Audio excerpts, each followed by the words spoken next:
घर 11वां। आस पास घन तुलसी का बिरवा,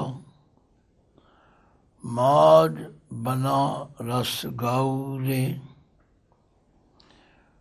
ओआ का स्वरूप देख मोही ग्वारन, मोको छोड़ न आओ न जाहू रे। तोहे चरण मन लागो सारिंग धर, सो मिले जो बड़ भागो। रहाओ बिंद्रावन मनोहर मनोहर, कृष्ण चरावत गाऊ रे। जाका ठाकुर तुही सारंग धर, मोहे कबीरा नाऊ रे। वाहिगुरु जी का खालसा, वाहिगुरु जी की फतेह।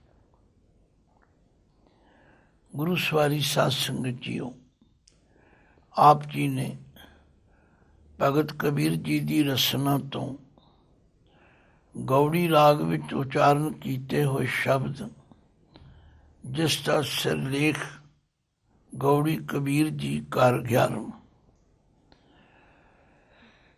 इस शब्द का पाठ आप जी ने श्रवण किया। इस शब्द के अंदर कुछ उन्हां चीज़ों का वर्णन असी पढ़ रहे हैं जो द्वापर युग के अवतार श्री कृष्ण जी महाराज नाल संबंधित है। श्री कृष्ण जी का संसार विच आउणा लंबी गाथा है। इन्हां दे मामे का नाम कंस सी, इन्हां दे नाना जी का नाम उग्रसैन सी, इन्हां दी माता का नाम देवकी सी, इन्हां दे पिता जी का नाम वासुदेव सी। बचपन तो एक कथा कहानी सुनते आए हैं कि कंस ने अपने पिता तो राज खो के राजा बन गया ਅਤੇ अपने पिता उग्रसैन जी ਨੂੰ जेल ਵਿੱਚ पा ਦਿੱਤਾ। ਇਹਨੂੰ ਜੋਤਸ਼ੀਆਂ ਨੇ ਦੱਸਿਆ कि तेरा जो काल है वो तेरी भैन ਦੇ ਕੁੱਖੋਂ पैदा ਹੋਵੇ। ਤੇ कंस ਦੀ ਭੈਣ ਦਾ ਨਾਮ ਸੀ ਦੇਵਕੀ। इतिहास कहता है कि जदों देवकी का विआह वासुदेव जी नाल होया, विआह हुंदियां सार उसने अपने भैन पनवैये नूं जेल खाने विच कैद कर दिता, क्योंकि राजा सी। जिहड़ा राज की प्राप्ति लई अपने पिता नूं कैद कर सकता है, होर किसी का की लिहाज करे। इसने अपने आप नूं निरपै राज करन वास्ते अपने भैन भणवैये नूं जेल खाने विच बंद कर दिता। देखो, हर गृहस्थी नूं अपनी संतान बड़ी प्यारी लगती, पर इस जालम ने जो भी संतान इसकी भैन दे घर पैदा हुई उसनूं जन्म लैंदियां ही मार दिता। मतलब ये सी कि इहदे मन विच डर सी कि मेरी भैन दे कुखों पैदा होने वाला मेरे लिए काल बन के आवेगा। वासुदेव जी ते देवकी नूं बड़ी चिंता सी। ये सारी कथा लगभग श्री कृष्ण जी महाराज दे जो श्रद्धालु ने वो बड़ी श्रद्धा नाल सुनते भी हैं, सुनाते भी हैं। सानू कोई किंतु परंतु नहीं होना चाहिए, क्योंकि बाणी विच भी इन्हां दा जिक्र ते आउंदा। तो गल की जदों श्री कृष्ण जी का जन्म होने वाला सी, वासुदेव जी का एक परम मित्र जिसका नाम नंद ग्वाला सी, ਉਹ ਇਹਨਾਂ ਦੀ ਮੁਲਾਕਾਤ ਕਰਨ ਆਇਆ। ਉਸ ਨੂੰ ਇਹਨਾਂ ਨੇ ਆਪਣਾ ਦੁੱਖ ਦੱਸਿਆ ਕਿ ਇਹ ਐਸਾ ਪਾਪੀ ਰਾਜਾ ਹੈ ਕੰਸ, ਭਾਵੇਂ ਰਿਸ਼ਤੇ ਵਿੱਚ ਮੇਰਾ ਸਾਲਾ ਲੱਗਦਾ, ਪਰ ਮੇਰੀ ਸੰਤਾਨ ਇਸ ਨੇ ਅੱਜ ਤੱਕ ਕੋਈ ਬਚਨ ਨਹੀਂ ਦਿੱਤਾ। ਮਿੱਤਰ ਮਿੱਤਰਾਂ ਲਈ ਬਹੁਤ ਕੁਝ ਕਰਦੇ ਨੇ। ਕੁਦਰਤੀ ਕਹਿੰਦੇ ਨੇ ਨੰਦ ਜੀ ਦੇ ਘਰ ਵੀ ਕੋਈ ਉਮੀਦਵਾਰੀ ਬੱਚੇ ਦੇ ਆਉਣ ਦੀ ਆਸ ਸੀ। ਉਹਨਾਂ ਨੇ ਆਪਣੇ ਮਿੱਤਰ ਨਾਲ ਇਹ ਵਾਅਦਾ ਕਰ ਲਿਆ ਕਿ ਜੇ ਤੂੰ ਆਪਣੀ ਸੰਤਾਨ ਮੇਰੇ ਤੱਕ ਪਹੁੰਚਾ ਦੇਵੇਂ ਤੇ ਜਿਹੜੀ ਸੰਤਾਨ ਮੇਰੇ ਘਰ ਪੈਦਾ ਹੋਵੇਗੀ ਉਹ ਮੈਂ ਤੈਨੂੰ ਦੇ ਦਿਆਂ। ਇਹਨੂੰ ਅਕਾਲ ਪੁਰਖ ਦੀ ਵਿਧੀ ਕਹੋ, ਇਸ ਨੂੰ ਖੇਡ ਕਹੋ, ਇਹ ਅਕਾਲ ਪੁਰਖ ਦੀਆਂ ਅਕਾਲ ਪੁਰਖ ਜਾਣਦਾ। ਪਰ ਇਹ ਕਥਾ ਅਸੀਂ ਬਚਪਨ ਤੋਂ ਸੁਣਦੇ ਤਥਾ ਆਪਣੇ ਨਿਕਟਵਰਤੀਆਂ ਤੋਂ ਸੁਣਦੇ ਆਏ ਹਾਂ। ਇਵੇਂ ਹੀ ਹੋਇਆ। ਕਹਿੰਦੇ ਨੇ ਜਦੋਂ ਸ਼੍ਰੀ ਕ੍ਰਿਸ਼ਨ ਜੀ ਦਾ ਅਵਤਾਰ ਹੋਣ ਵਾਲਾ ਸੀ, ਪ੍ਰਕਾਸ਼ ਹੋਣ ਵਾਲਾ ਸੀ, ਜਨਮ ਹੋਣ ਵਾਲਾ ਸੀ, ਵਾਸੁਦੇਵ ਜੀ ਆਪਣੇ ਉਸ ਬੱਚੇ ਕ੍ਰਿਸ਼ਨ ਜੀ ਨੂੰ ਇੱਕ ਟੋਕਰੀ ਵਿੱਚ ਘਾਹ ਵਿੱਚ ਲੁਕੋ ਕੇ ਜਮਨਾ ਨਦੀ ਪਾਰ ਕਰਕੇ ਗੋਕਲ ਵਿੱਚ ਪਹੁੰਚੇ ਔਰ ਉਸੇ ਰਾਤ ਨੰਦ ਗਵਾਲੇ ਦੇ ਘਰ ਯਸ਼ੋਦਾ ਜੀ ਦੀ ਕੁੱਖੋਂ ਬੱਚੀ ਨੇ ਜਨਮ ਲਿਆ। ਇਹ ਅਦਲ ਬਦਲ ਕਰਕੇ, ਹਾਂ ਇਹ ਗੱਲ ਸ਼ਰਧਾਲੂਆਂ ਲਈ ਤੇ ਬੜੀ ਖੁਸ਼ੀ ਦੀ ਹੈ, ਪਰ ਜਿਹੜੇ ਨੁਕਤਾਚੀਨੀ ਕਰਨ ਵਾਲੇ ਨੇ ਉਹਨਾਂ ਦੀ ਗੱਲ ਅਸੀਂ ਨਹੀਂ ਕਰ ਸਕਦੇ। ਉਹ ਤੇ ਹਰ ਗੱਲ ਤੇ ਕਿੰਤੂ ਕਰਦੇ। ਕਹਿੰਦੇ ਨੇ ਜਦੋਂ ਸ਼੍ਰੀ ਕ੍ਰਿਸ਼ਨ ਜੀ ਦਾ ਅਵਤਾਰ ਹੋਇਆ, ਸਾਰੇ ਜੇਲ੍ਹ ਖਾਨੇ ਦੇ ਦਰਵਾਜ਼ੇ ਖੁੱਲ੍ਹ ਗਏ, ਸਾਰੇ ਚੌਕੀਦਾਰ ਸੌਂ ਗਏ ਅਤੇ ਵਾਸੁਦੇਵ ਜੀ ਆਪਣੇ ਬੱਚੇ ਨੂੰ ਲੈ ਕੇ, ਹੈ ਸਭ ਪਰਮਾਤਮਾ ਦਿਖੇ। ਗੁਰਬਾਣੀ ਵਿੱਚ ਲਿਖਿਆ ਹੈ, ਜਦੋਂ ਭੱਟ ਸਾਹਿਬਾਨ ਕਹਿੰਦੇ ਨੇ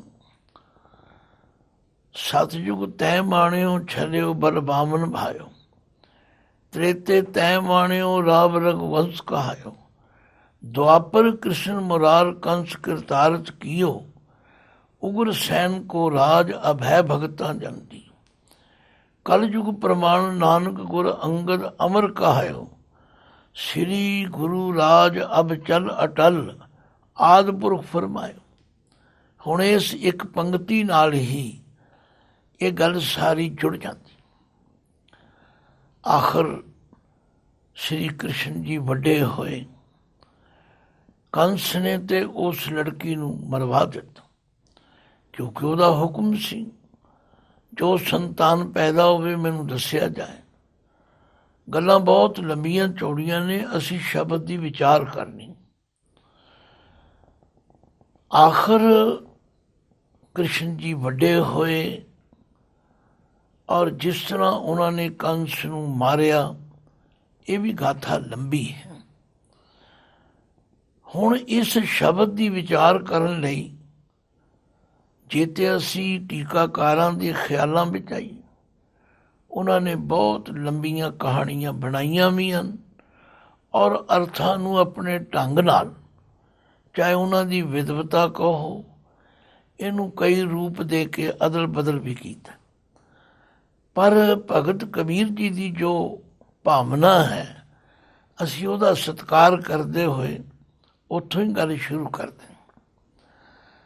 ਭਗਤ ਜੀ ਕਹਿੰਦੇ ਹਨ ਕਿ ਉਹ ਕ੍ਰਿਸ਼ਨ ਜੀ ਜਿਹੜੇ ਗੋਕਲ ਵਿੱਚ ਪੈਦਾ ਤੇ ਨਹੀਂ ਹੋਏ ਪਰ ਪਲੇ, ਔਰ ਉੱਥੇ ਉਹਨਾਂ ਨੇ ਆਪਣਾ ਬਚਪਨ ਗੁਜ਼ਾਰਿਆ, ਕਿਉਂਕਿ ਉਹ ਇੱਕ ਨੰਦ ਗਵਾਲੇ ਦੇ ਘਰ ਪਲੇ।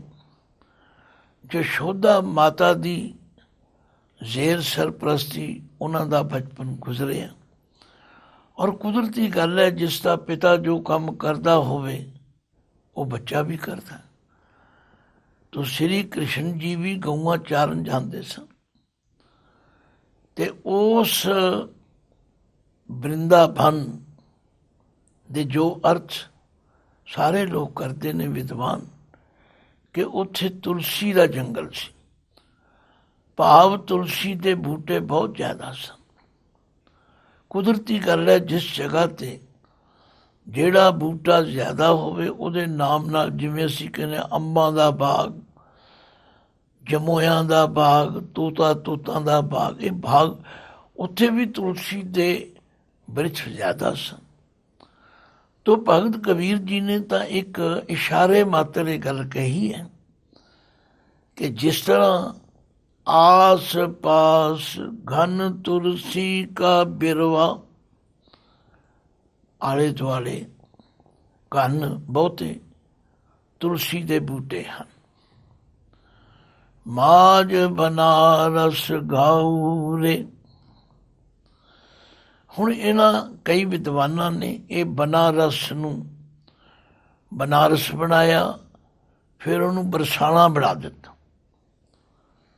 ਪਰ ਗੱਲ ਬੜੀ ਸਪਸ਼ਟ ਹੈ ਕਿ ਆਸ ਪਾਸ ਘਨ ਤੁਲਸੀ ਕਾ ਬਿਰਵਾ, ਕਿਉਂਕਿ ਜਦੋਂ ਤੀਕ ਅਸੀਂ ਅੱਖਰੀ ਅਰਥ ਨਹੀਂ ਕਰਦੇ, ਜਿਹੜਾ ਪਾਠਕ ਹੈ, ਜਿਹੜਾ ਸਰੋਤਾ ਹੈ, ਜਿਹੜਾ ਵਿਚਾਰਵਾਨ ਹੈ, ਉਹਦੇ ਗੱਲ ਸਮਝ ਹੀ ਨਹੀਂ ਆਵੇਗੀ। ਬਜਾਏ ਇਸ ਦੇ ਕਿ ਅਸੀਂ ਹੋਰ ਕੋਈ ਰਾਮ ਕਹਾਣੀ ਛੇੜੀਏ, ਪਹਿਲਾਂ ਇਹਦੇ ਅੱਖਰੀ ਅਰਥ ਕਰੀ। ਆਸ ਪਾਸ ਇਰਦ ਗਿਰਦ ਘਨ ਤੁਲਸੀ ਕਾ ਬਿਰਵਾ, ਘਨ ਕਹੀਏ ਬਹੁਤੇ, ਤੁਲਸੀ ਦੇ ਬੂਟੇ ਬਹੁਤੇ ਹਨ, ਬਿਰਵਾ ਕਹੀਏ ਬੂਟਾ। ਮਾਝ ਬਨਾ ਰਸ ਗਾਉਰੇ, ਉਹਨਾਂ ਜੰਗਲਾਂ ਦੇ ਅੰਦਰ ਮਾਝ ਬਨਾ ਰਸ ਗਾਉਰੇ, ਸ੍ਰੀ ਕ੍ਰਿਸ਼ਨ ਜੀ ਬੜੇ ਰਸ ਵਿੱਚ ਬੰਸਰੀ ਵਜਾਇਆ ਕਰਦੇ ਸਨ। ਕ੍ਰਿਸ਼ਨ ਜੀ ਮਹਾਰਾਜ ਦੀ ਬੰਸਰੀ ਵੀ ਬੜੀ ਪ੍ਰਸਿੱਧ, ਕਹਿੰਦੇ ਨੇ ਉਹਨਾਂ ਦੀ ਬੰਸਰੀ ਵਜਾਉਣ ਵਿੱਚ ਇਤਨਾ ਰਸ ਸੀ ਕਿ ਜਿਹੜੀਆਂ ਗਊਆਂ ਸਨ ਉਹ ਵੀ ਮਸਤ ਹੋ ਜਾਂਦੀਆਂ ਸਨ। ਉਹਨਾਂ ਦੀ ਬੰਸਰੀ ਦੀ ਆਵਾਜ਼ ਸੁਣ ਕੇ ਲੱਟੂ ਹੋ ਜਾਂਦੀ। ਜੇ ਇੱਕ ਪਸ਼ੂ ਇੰਨਾ ਪ੍ਰਭਾਵਿਤ ਹੋ ਸਕਦਾ, ਭਾਵੇਂ ਅਸੀਂ ਸ਼ਰਧਾ ਨਾਲ ਗਊ ਮਾਤਾ ਵੀ ਕਹਿੰਦੇ, ਉਹ ਇੱਕ ਵੱਖਰਾ ਪੱਖ। ਪਰ ਇਸ ਪੰਕਤੀ ਦੇ ਪਹਿਲਾ ਅਰਥ ਅਸੀਂ ਸਮਝ ਲਈਏ ਕਿ ਆਸ ਪਾਸ ਘਨ ਤੁਲਸੀ ਕਾ ਬਿਰਵਾ, ਮਾਝ ਬਨਾ ਰਸ ਗਾਉਰੇ। ਹੁਣ ਰਸ ਗਾਊ ਜਿਹੜੇ ਰਸ ਲੈ ਲੈ ਕੇ ਗਾਉਂਦੇ ਹਨ, ਬੰਸਰੀ ਵਜਾਉਂਦੇ ਹਨ, ਉਹ ਆਕਾਸ਼ ਰੂਪ ਦੇਖ ਮੋਹੀ ਗੁਆਰਨ, ਉਹ ਆਕਾਸ਼ ਸਰੂਪ ਸ਼੍ਰੀ ਕ੍ਰਿਸ਼ਨ ਜੀ ਦਾ ਸਰੂਪ ਹੈ। ਦੇਖ, ਦੇਖਦੇ ਕੱਖੇ ਨੂੰ ਸਿਹਾਰੀ ਹੈ। ਮੋਹੀ, ਮੋਹੀ ਗਈ, ਮੋਹਿਤ ਹੋ ਗਈ, ਆਕਰਸ਼ਿਤ ਹੋ ਗਈ, ਲੱਟੂ ਹੋ ਗਈ। ਗੁਆਰਨ, ਕਿਉਂਕਿ ਗੁਆਲੇ ਦੀ ਇਸਤਰੀ ਕਹੋ, ਇਸਤਰੀ ਲਿੰਗ ਕਹੋ, ਜੇ ਗੁਆਲਾ ਹੈ ਤੇ ਇਸਤਰੀ ਲਿੰਗ ਗੁਆਲਨ ਹੋਵੇਗੀ। ਉਹ ਆਕਾਸ਼ ਰੂਪ ਦੇਖ ਮੋਹੀ ਗੁਆਰਨ, ਮੋਹ ਕੋ ਛੋੜ ਨਾ ਆਓ ਨਾ ਜਾਊ ਰੇ। ਹੁਣ ਉਹ ਤਰਲੇ ਲੈਂਦੀ, ਹੇ ਸ੍ਰੀ ਕ੍ਰਿਸ਼ਨ ਜੀ, ਮੋਹ ਕੋ ਛੋੜ ਨਾ ਆਓ ਨਾ ਜਾਊ ਰੇ। ਹੁਣ ਮੈਨੂੰ ਛੱਡ ਕੇ ਤੁਸੀਂ ਕਿਧਰੇ ਆਉਣਾ ਜਾਣਾ ਨਹੀਂ। ਹੁਣ ਇੱਥੇ ਜ਼ਿਕਰ ਜੇ ਗੱਲ ਸਾਡੀ ਸਮਝ ਵਿੱਚ ਆ ਜਾਏ, ਇਹਦੇ ਨਾਲ ਜੁੜੀਆਂ ਹੋਈਆਂ ਬਹੁਤ ਸਾਰੀਆਂ ਗੱਲਾਂ। ਕਹਿੰਦੇ ਨੇ ਸ੍ਰੀ ਕ੍ਰਿਸ਼ਨ ਜੀ ਜਦੋਂ ਕੰਸ ਨੂੰ ਮਾਰਨ ਵਾਸਤੇ, ਕਿਉਂਕਿ ਬੜਾ ਜ਼ਾਲਮ ਸੀ, ਇਹ ਵੀ ਸਾਡਾ ਵਿਸ਼ਵਾਸ ਹੈ, ਯਦਾ ਯਦਾ ਸਿਤ, ਜਦੋਂ ਜਦੋਂ ਅਧਰਮ ਹੁੰਦਾ ਹੈ ਉਸ ਅਧਰਮ ਨੂੰ ਰੋਕਣ ਵਾਸਤੇ ਪਰਮੇਸ਼ਵਰ ਕਿਸੇ ਨਾ ਕਿਸੇ ਰੂਪ ਵਿੱਚ ਆਉਂਦਾ। ਤੋ ਇਹ ਕਿਸੇ ਨੂੰ ਅਧਿਕਾਰ ਨਹੀਂ ਹੈਗਾ ਕਿ ਕਿਸੇ ਗ੍ਰਸਤੀ ਦੇ ਬੱਚਿਆਂ ਨੂੰ, ਸੰਤਾਨ ਨੂੰ ਆਪਣੇ ਆਪ ਨੂੰ ਨਿਰਭੈ ਕਰਨ ਲਈ ਮਾਰ ਦੇਵੇ। ਇਦੋਂ ਵੱਡਾ ਪਾਪ ਕੀ ਹੋ ਸਕਦਾ? ਇੱਕ ਪੁੱਤਰ ਆਪਣੇ ਪਿਓ ਨੂੰ ਰਾਜ ਤੋਂ ਲਾਹ ਕੇ ਜੇਲ੍ਹ ਖਾਨੇ ਵਿੱਚ ਪਾ ਦੇਵੇ, ਆਪ ਰਾਜਾ ਬਣ ਜਾਵੇ, ਇਹ ਇਦੋਂ ਵੱਡਾ ਪਾਪ ਕਿਹੜਾ ਹੋ ਸਕਦਾ? ਤੋ ਉਸ ਪਾਪੀ ਨੂੰ ਖਤਮ ਕਰਨ ਵਾਸਤੇ ਫਿਰ ਪਰਮਾਤਮਾ ਕੋਈ ਨਾ ਕੋਈ ਵਿਧ ਬਣਾਉਂਦਾ। ਤੋ ਕਹਿੰਦੇ ਨੇ ਸ਼੍ਰੀ ਕ੍ਰਿਸ਼ਨ ਜੀ ਮਥੁਰਾ ਗਏ, ਉਹਨਾਂ ਨੇ ਜਿਵੇਂ ਕੰਸ ਦਾ ਉਧਾਰ ਕੀਤਾ ਜਾਂ ਉਸ ਦਾ ਸੰਘਾਰ ਕੀਤਾ, ਸ਼ਬਦ ਤੇ ਵਰਤਣਾ ਹੀ ਪਵੇ। ਹੁਣ ਉੱਥੇ ਜਾ ਕੇ ਉਹਨਾਂ ਨੇ ਇਹ ਸਾਰਾ ਕੰਮ ਕਰਨ ਲਈ ਟਾਈਮ ਲੱਗੇ। ਇੱਧਰ ਜੋ ਰਾਧਿਕਾ ਸੀ ਜਾਂ ਉਹਦੀਆਂ ਹੋਰ ਸਹੇਲੀਆਂ ਸਨ, ਉਹ ਬੜੀਆਂ ਉਦਾਸ ਹੋ ਗਈਆਂ। ਸ਼੍ਰੀ ਕ੍ਰਿਸ਼ਨ ਜੀ ਤੇ ਜਾਣਦੇ ਸਨ। ਉਹਨਾਂ ਨੇ ਆਪਣੇ ਇੱਕ ਮਿੱਤਰ ਜਿਹਦਾ ਨਾਮ ਊਦੋ ਕਿਹਾ ਜਾਂਦਾ, ਕਹਿੰਦੇ ਨੇ ਰਿਸ਼ਤੇ ਵਿੱਚ ਉਹ ਸ਼੍ਰੀ ਕ੍ਰਿਸ਼ਨ ਜੀ ਦਾ ਚਾਚਾ ਵੀ ਲੱਗਦਾ ਸੀ, ਭਗਤ ਵੀ ਸੀ।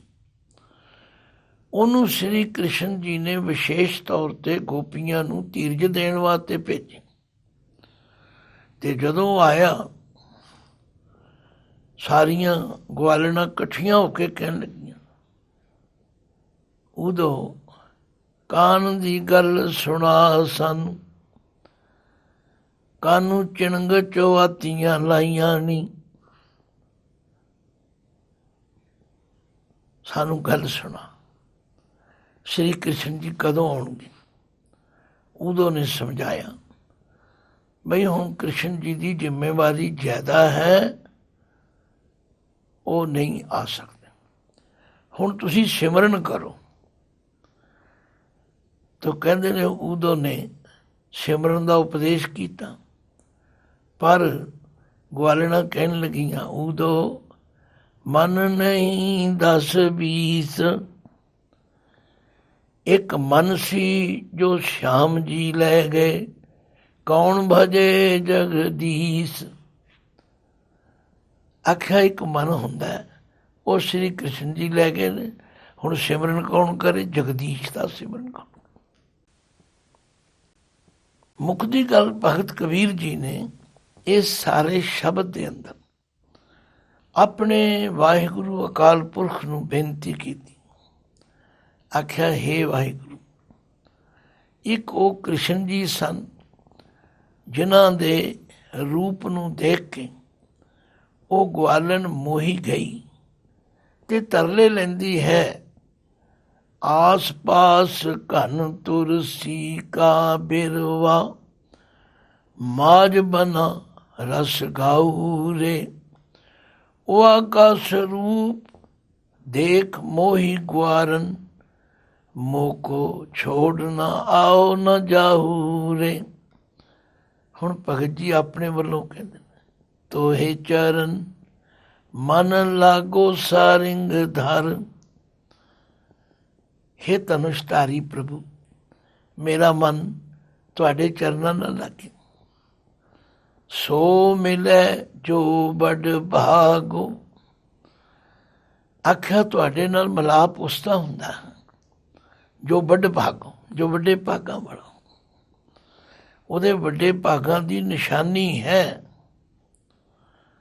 ਜਿਹੜਾ ਤੁਹਾਨੂੰ ਮਿਲਦਾ ਹੈ, ਉਹਦਾ ਮਨੁੱਖਾ ਜਨਮ ਸਫਲ ਹੋ ਜਾਂਦਾ। ਮੇਰੀ ਵੀ ਉਸ ਗਵਾਲਣ ਵਰਗੀ ਹਾਲਤ ਹੈ ਜਿਹੜੀ ਗਵਾਲਣ ਸ਼੍ਰੀ ਕ੍ਰਿਸ਼ਨ ਜੀ ਦਾ ਰੂਪ ਦੇਖ ਕੇ ਮੋਹੀ ਗਈ। ਆਸ ਪਾਸ ਘਨ ਤੁਰਸੀ ਕਾ ਬਿਰਵਾ, ਮਾਜ ਬੰਨਾ ਰਸ ਗਾਉ ਰੇ। ਉਹ ਆਕਾਸ਼ ਰੂਪ ਦੇਖ ਮੋਹੀ ਗੁਆਰਨ, मोह को छोड़ न आओ न जाऊ रे। तोहे चरण मन लागू सारिंग धर, सो मिले जो बड़ भागो। हे सारंग धर, मेरा मन ਤੁਹਾਡੇ ਚਰਨਾਂ ਨਾਲ ਲੱਗੇ, ਉਹ ਬਹੁਤ ਵੱਡੇ ਭਾਗਾਂ ਵਾਲਾ ਜੋ ਤੁਹਾਨੂੰ ਮਿਲੇ। ਮੇਰੀ ਵੀ ਹਾਲਤ ਹੋਈ ਹੈ। ਰਹਾਓ ਬਿੰਦਰਾ ਬਨ ਮਨ ਹਰਨ ਮਨੋਹਰ, ਕ੍ਰਿਸ਼ਨ ਚਰਾਵਤ ਗਾਉਰੇ।